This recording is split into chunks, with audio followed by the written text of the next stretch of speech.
of this place in the Old Testament's Book of Kings. Baalbek in particular is a very good example. That has the trilithon. Those are the largest stones in the world ever used for construction. They're so large we don't even know their actual weight. Those stones were somehow quarried, moved 5 miles, lifted 25-30 feet in the air, and placed together so closely that you can't fit a razor blade or a piece of paper in between them. We have no idea how they did it. We don't have a crane in the world that can lift weights anywhere near what those things are.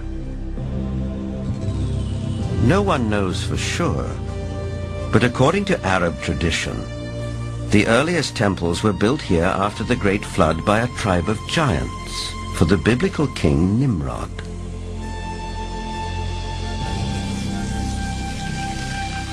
There are biblical references to even taller people who lived in ancient times.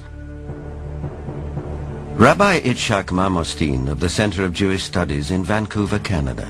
It seems quite clear because of the references in Genesis and later on the Book of Numbers and also in Deuteronomy, which are all fairly consistent with each other, that there were gigantic beings that seem to stem from pre-flood era.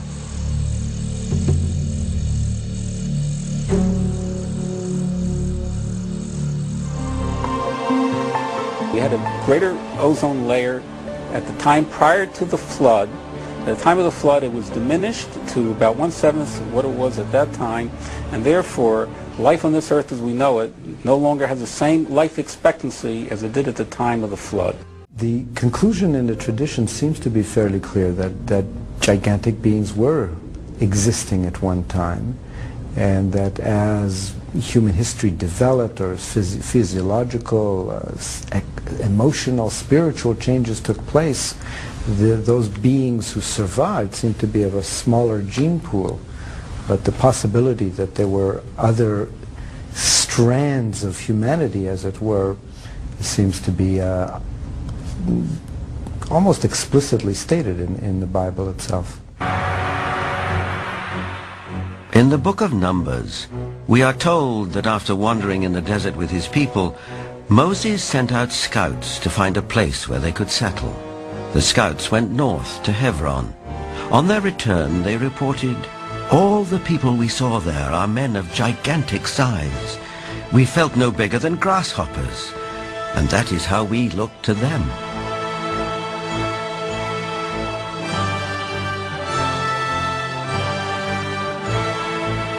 The tribes continued northeast to Mount Seir, known today as Petra in Jordan.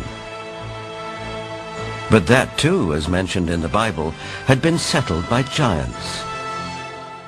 Wherever they looked, it seemed they found the remnants of giants.